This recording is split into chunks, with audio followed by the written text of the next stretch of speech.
Hello అండి, welcome back to our channel Mamata academy. This is Mamata. మనం intermediate first year జువాలజీలోని topics చూస్తున్నాం. అది వచ్చేసి మనకి Telangana English medium DSC and also model schools Telangana సెట్కి మరియు ఐపీ ఎగ్జామ్స్ ఎవరైతే ప్రిపేర్ అవుతున్నారో ఇంటర్మీడియట్ ఫస్ట్ ఇయర్ స్టూడెంట్స్కి కూడా ఈ క్లాస్ అనేది యూజ్ అవ్వడం జరుగుతుంది. మనం లోకోమోషన్ అండ్ మూమెంట్లో రిప్రొడక్షన్ అనే పార్ట్ చదవడం జరుగుతుంది. ఆ రిప్రొడక్షన్లో వచ్చేసి మనం అసెక్సువల్ రిప్రొడక్షన్ గురించి డిస్కస్ చేసినాం. నిన్నటి వీడియోలో ఏం జరిగిందంటే అసెక్సువల్ రిప్రొడక్షన్ గురించి మనం డిస్కస్ చేసాం. అసెక్సువల్ రిప్రొడక్షన్ అంటే ఏంటి అంటే without the involvement of formation gametes new one is produced, ఓకేనా, is known as asexual reproduction. ఓకేనా. అసెక్సువల్ రిప్రొడక్షన్లో ఇప్పుడు మనకి ప్రోటోజోవన్స్లో అసెక్సువల్ రిప్రొడక్షన్ ఏ విధంగా జరుగుతుందని చూసినట్లయితే ప్రోటోజోవాల అసెక్సువల్ రిప్రొడక్షన్ వచ్చేసి బైనరీ ఫిజన్ మరియు మల్టిపుల్ ఫిజన్ అనే 2 టైప్స్ ద్వారా జరగడం జరుగుతుంది. ఓకేనా. ఫస్ట్ వన్ బైనరీ ఫిజన్ వచ్చేసి ఆ బైనరీ ఫిజన్ అనేది ఒక పేరెంట్ అనేది 2 యానిమల్స్ 2 న్యూ వన్స్ లేదా 2 ఆఫ్స్ప్రింగ్స్ గా ప్రొడ్యూస్ అవ్వడాన్ని బైనరీ ఫిజన్ అంటాం. ఈ బైనరీ ఫిజన్ వచ్చేసి మనకి మళ్ళీ 2 టైప్స్ గా డివైడ్ అయింది. First one is longitudinal binary fission. అంటే ఇప్పుడు లాంగిట్యూడినల్ బైనరీ ఫిజన్కి వచ్చేసి మనకి example euglena and also trypanosoma. ఓకేనా. యూగ్లినా ఇలా ఉంటే ఇట్లా నిలువుగా లాంగిట్యూడినల్ యాక్సిస్ ద్వారా డివిజన్ అనేది జరుగుతుంది. So that's why we are call it is a longitudinal binary fission. ఓకేనా. అండ్ ఆల్సో మనకి నిన్న లాంగిట్యూడినల్ బైనరీ ఫిజన్ అనేది కంప్లీట్ అయింది కదా. ఈ రోజు వచ్చేసి ట్రాన్స్వర్స్ బైనరీ ఫిజన్. ఓకేనా. ఈ ట్రాన్స్వర్స్ బైనరీ ఫిజన్ అనేది మనం ఎక్కువగా పారామీషియంలో అబ్జర్వ్ చేస్తాం. ఓకేనా. ఇది వచ్చేసి మనకి పారామీషియం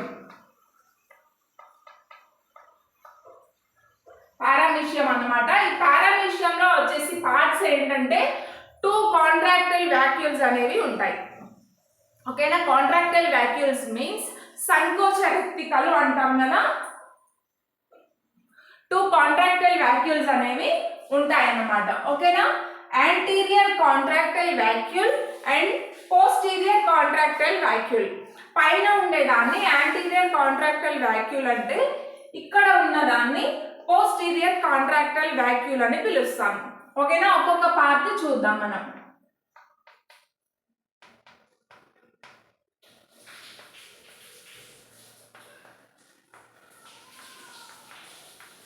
యాంటీరియర్ కాంట్రాక్టైల్ వాక్యూల్. ఓకేనా. ఇది వచ్చేసి కింద ఉంది కాబట్టి పోస్టీరియర్ కాంట్రాక్టైల్ వాక్యూల్ అన్నమాట. ఓకేనా. ఇందులో మనకి 2 న్యూక్లియస్ అనేవి కనిపిస్తాయి. ఒకటి వచ్చేసి మైక్రో న్యూక్లియస్ అంటే చిన్నగా ఉంటుంది. నెక్స్ట్ వన్ వచ్చేసి మ్యాక్రో న్యూక్లియస్. ఓకేనా. ఇది మ్యాక్రో న్యూక్లియస్ అంటే పెద్దగా ఉంటుంది. Macro nucleus. ఇది వచ్చేసి మైక్రో న్యూక్లియస్. ఈ మైక్రో న్యూక్లియస్ అనేది మనకి డిప్లాయిడ్ కండిషన్లో ఉంటుంది, అంటే 2n కండిషన్ అన్నమాట. ఇది వచ్చేసి మ్యాక్రో న్యూక్లియస్ కండిషన్ వచ్చేసి పాలిప్లాయిడ్. పాలి అంటే మెనీ అని తెలుసు కదా, పాలిప్లాయిడ్ కండిషన్. మైక్రో న్యూక్లియస్ వచ్చేసి డిప్లాయిడ్ కండిషన్. ఇక్కడ వచ్చేసి ఓరల్ గ్రూవ్ ఇది ఉంది కదా, ఇదంతా ఉంది కదా, ఓరల్ గ్రూవ్ అనేది ఉంటుంది ఇక్కడ. Oral groove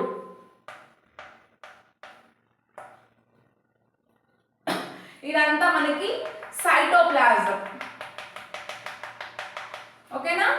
cytoplasm.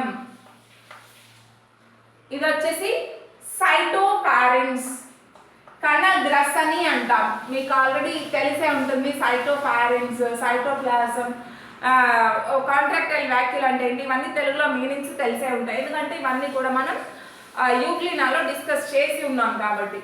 ఓకేనా. అండ్ అదర్ వన్ ఈస్ ఇక్కడ ఉంది చూడండి, ఇది వచ్చేసి ఫుడ్ వాక్యూల్. ఓకేనా. ఫుడ్ వాక్యూల్ అంటే ఏంటి అంటే ఆహారం రిక్తిక. ఆహారం ఈ ఈ ఓరల్ గ్రూవ్ ఏదైతే ఉందో దీని ద్వారా ఫుడ్ సేకరిస్తే ఇది వచ్చేసి ఫుడ్ వాక్యూల్లో స్టోర్ అవుతుంది అన్నమాట. ఓకేనా, అందుకే ఫుడ్ వాక్యూల్ పారామిషియంకి యూజ్ అవుతుంది. ఈ డయాగ్రామ్ నీట్గా డయాగ్రామ్ వేసి లేబులింగ్ చేయండి అనేది ఒకవేళ ఐపీ వాళ్ళకైతే ఇంటర్మీడియట్ ఫస్ట్ ఇయర్ జువాలజీ వాళ్ళకి 4 మార్క్స్కి ఇంపార్టెంట్ అన్నమాట. ఓకేనా, ఈ పారామిషియం ఏదైతే ఉందో దీన్ని వచ్చేసి స్లిప్పర్ యానిమల్ క్యూల్ అంటాము.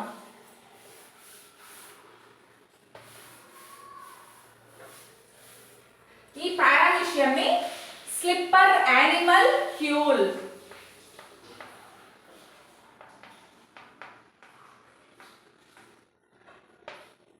స్లిప్పర్ యానిమల్ క్యూల్ అని ఎందుకు అంటామంటే ఇది మనకి స్లిప్పర్ షేప్ లో ఉంటుంది అనమాట. ఇట్లా చూడండి, స్లిప్పర్ షేప్ లో ఉంది కాబట్టి స్లిప్పర్ యానిమల్ క్యూల్ అని పారామిషియం ని పిలుస్తాం. ఇది వచ్చేసి ఆల్ అబౌట్ పారామిషియం గురించి ఉన్న ఇంట్రడక్షన్ అన్నమాట.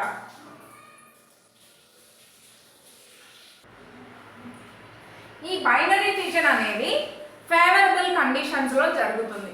ఓకేనా, ఈ ఫేవరబుల్ కండిషన్స్ ఏంటి అంటే వాటికి అనుకూలంగా అవి డెవలప్ చెందడానికి, అంటే ట్రాన్స్ఫర్ బైనరీ ఫిజన్ జరగడానికి అనుకూలమైన పరిస్థితులు, అనుకూలమైన సిచ్యువేషన్స్ ఏవైతే ఉన్నాయో అవి ఉన్నప్పుడు మాత్రమే ఈ binary fission means transfer binary fission అనేది జరుగుతుంది అన్నమాట.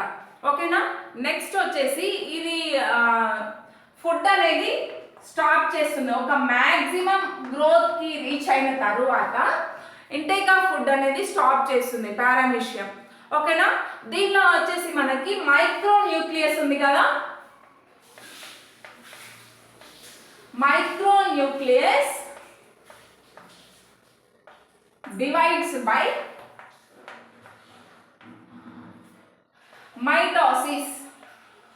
ఓకేనా, micronucleus divides by mitosis and also macronucleus ఏదైతే ఉందో అది ఎలా డివైడ్ అవుతుంది అంటే మైటోసిస్ అనే ప్రాసెస్ ద్వారా. ఓకేనా, మ్యాక్రోన్యూక్లియస్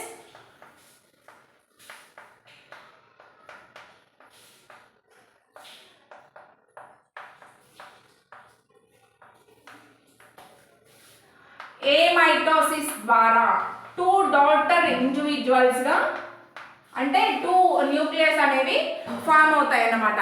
ఓకేనా, మన పారామిషియం లో ఉన్న ఓరల్ గ్రూవ్ అనేది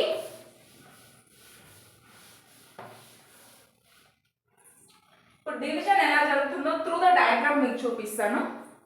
ఒక్క నిమిషం. ఈ విధంగా మనకి ట్రాన్స్వర్స్ బైనరీ ఫిజన్ అనేది జరుగుతుంది అన్నమాట పారామిషియంలో వచ్చేసి. ఓకేనా, ఇక్కడ మనకి ట్రాన్స్ఫర్ బైనరీ ఫిజన్ ఏదైతే స్టార్ట్ అయిందో అప్పుడు ఓరల్ గ్రూవ్ అనేది ఇక్కడ ఉంది కదా మనకి, ఈ ఓరల్ గ్రూవ్ అనేది డిసపియర్ అవుతుంది. ఓకేనా, పేరెంటల్ పారామిషియంలో ఓరల్ గ్రూవ్ అనేది డిసపియర్ అయిపోతుంది. ఒక చిన్న గాడి అంటే ఒక గ్రూవ్ లాగా ఫామ్ అయ్యి ఇగో ఇట్లా ఫామ్ అవుతుంది చూడండి, ఇలా ఫామ్ అయ్యి ఇక్కడ మళ్ళీ తర్వాతకి డీప్ ఎండ్కి వచ్చేసి ఈ 2 విడిపోతాయి అన్నమాట. ఓకేనా, ఒక పారామిషియం నుంచి 2 డాటర్ పారామిషియమ్స్ అనేవి ఫామ్ అవుతాయి. పైన ఉన్న దాన్ని వచ్చేసి ప్రోటర్ అంటాం. ఓకేనా, ప్రోటర్. అండ్ కింద ఉన్నది వచ్చేసి ఓపిస్తే. ప్రోటర్ అండ్ ఓపిస్తే. ఈ ప్రోటర్ లో వచ్చేసి మనకి పేరెంట్ పారామిషియం ఏదైతే ఉందో ఆ పేరెంట్ పారామిషియం నుంచి ఏమేమి వస్తాయి దీనికి అని చూసినట్లయితే కనుక దీనికి వచ్చేసి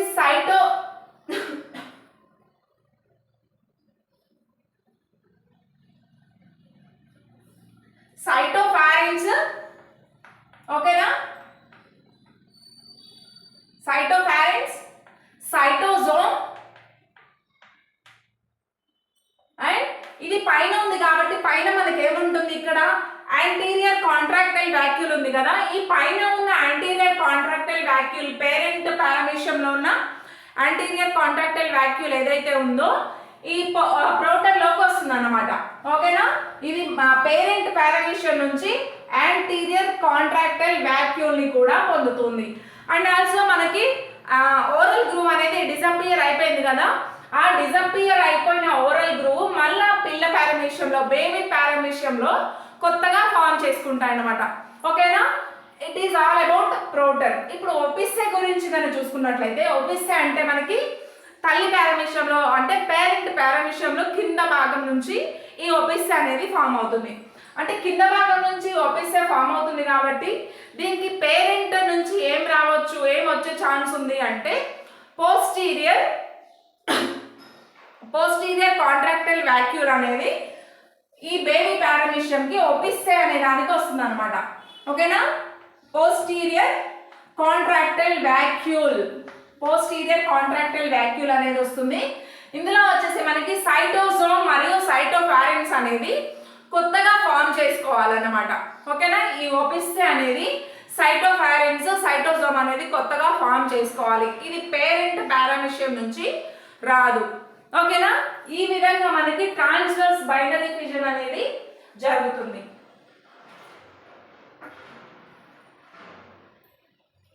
పారామీషియం అనేది 4 జనరేషన్స్ ని ఫామ్ చేయగలదు. 1 డేలో 4 జనరేషన్స్ ని ఫామ్ చేసేంత కెపాసిటీ వీటికి ఉందన్నమాట పారామీషియంకి. ఓకేనా, ఇది ఫస్ట్ జనరేషన్ అనుకోండి, దీని నుంచి ఇంకొక 2 పారామీషియన్స్, దీని నుంచి ఇంకొక 2 పారామీషియన్స్, థర్డ్ జనరేషన్, ఇది ఫస్ట్ జనరేషన్, ఇది సెకండ్, ఇప్పుడు ఫామ్ అయిన థర్డ్ జనరేషన్, మళ్ళీ వీటి నుంచి ఇంకొక 2 అలా ఫామ్ అవుతాయి అన్నమాట.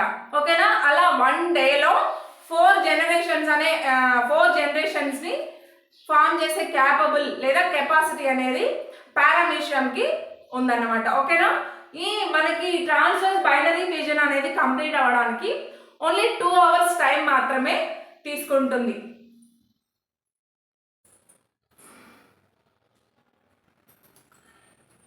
ట్రాన్స్వర్స్ బైనరీ ఫిజన్ అనేది కంప్లీట్ అయింది కదా. మనకి బైనరీ ఫిజన్లో టైప్స్ అనేవి చూసాం, longitudinal binary fission, transverse binary fission. అసలు ఫస్ట్ అసెక్సువల్ రిప్రొడక్షన్ ఇన్ ప్రోటోజోవన్స్లో ఏం చెప్పా మీకు, బైనరీ ఫిజన్ ఒక టైప్, మల్టిపుల్ ఫిజన్ ఒక టైప్ అని చూసాం. ఇప్పటి వరకు మనం చూసింది ఓన్లీ బైనరీ ఫిజనే. ఆ బైనరీ ఫిజన్లో టైప్స్ చూసాం, longitudinal binary fission and also transverse binary fission అనేది. ఓకేనా, ఈ 2 కంప్లీట్ అయినాయి. ఇప్పుడు మల్టిపుల్ ఫిజన్ అనేది చూద్దాం. మల్టిపుల్ అంటేనే పేర్లోనే ఉంది కదా, మల్టీ అంటే మెనీ. ఓకేనా, మల్టీ మీన్స్ మెనీ. ఫిజన్ అంటే మీకు ఆల్రెడీ తెలుసు, స్ప్లిట్టింగ్. ఓకేనా, స్ప్లిట్టింగ్ మీన్స్ విడిపోవడం. ఒక పేరెంట్ ఆర్గానిజం, ఒక పేరెంట్ ప్రోటోజోవన్స్ నుంచి మెనీ ప్రోటోజోవన్స్ అనేవి ఫామ్ అయితే దాన్ని వచ్చేసి మనం మల్టిపుల్ ఫిజన్ అంటాం. ఇప్పటి వరకు మనం ట్రాన్స్వర్స్ బైనరీ ఫిజన్లో కానీ లాంగిట్యూడినల్ బైనరీ ఫిజన్లో కానీ ఈ 2 ఎప్పుడు జరుగుతాయని చెప్పుకున్నామంటే ఫేవరబుల్ కండిషన్స్లోనే ఈ 2 జరిగే ఛాన్సెస్ ఉన్నాయి, ఈ 2 జరుగుతాయని చెప్పుకున్నాం. కానీ ఈ మల్టిపుల్ ఫిజన్కి వచ్చేసరికి అన్ఫేవరబుల్ కండిషన్స్లో జరుగుతుందన్నమాట. ఓకేనా, ఫస్ట్ ఆఫ్ ఆల్ వచ్చేసి దీనిలో ఉన్న న్యూక్లియస్ అనేది, న్యూక్లియస్ మీన్స్ కేంద్రకం. ఈ న్యూక్లియస్ అనేది అనేక కేంద్రకాలుగా విడిపోతుంది, మెనీ న్యూక్లియస్గా విడిపోతుంది అనమాట, 1 న్యూక్లియై. ఓకేనా, అప్పుడు సైటోకైనసిస్ అనేది జరగదు. న్యూక్లియస్ డివైడ్ అయిన తర్వాత, చాలా న్యూక్లియస్లు విభజన చెందిన తర్వాత, చాలా న్యూక్లియస్ అనేవి ఫామ్ అయిన తర్వాతకి అప్పుడు సైటోప్లాజం కూడా విడిపోతుంది. ఒక్కొక్క న్యూక్లియై దగ్గర ఒక్కొక్క చిన్న చిన్న ముక్కలాగా వెళ్ళిపోతుంది అనమాట. అప్పుడు ఏమవుతుంది, ఇక్కడ ఒక న్యూక్లియస్ ఉంది, దాని చుట్టూ సైటోప్లాజం చేరింది. ఓకేనా, ఇదొక సెల్ అయిపోయింది. ఇక్కడ ఒక న్యూక్లియస్ ఉంది, దీని చుట్టూ మళ్ళీ సైటోప్లాజం చేరింది, ఇదొక న్యూ ఆర్గానిజం అయింది. ఓకేనా, ఫస్ట్ ఎన్ని న్యూక్లియస్ అయితే విడిపోయాయో ఆ అన్నిటి దగ్గర ఒక్కొక్క చిన్న చిన్న పీస్ లాగా లిటిల్ బిట్ అంతా సైటోప్లాజం అనేది కూడా వెళ్ళి దాని దగ్గరికి చేరి న్యూ ఆర్గానిజం అనేది ఫామ్ చేస్తుంది అనమాట. ఓకేనా, దీన్నే మల్టిపుల్ ఫిజన్ అంటారు.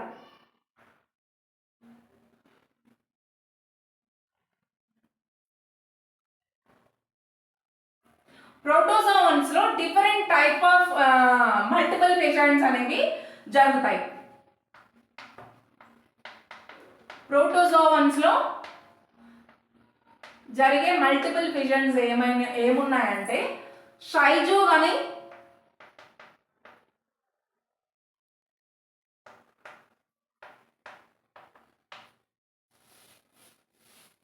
Male గ్యామిటోగోనీ,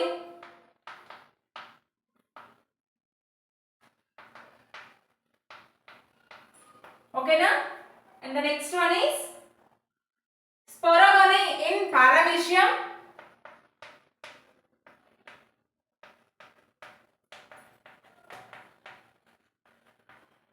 sporogony in paramecium, and also last one is sporulation in amoeba.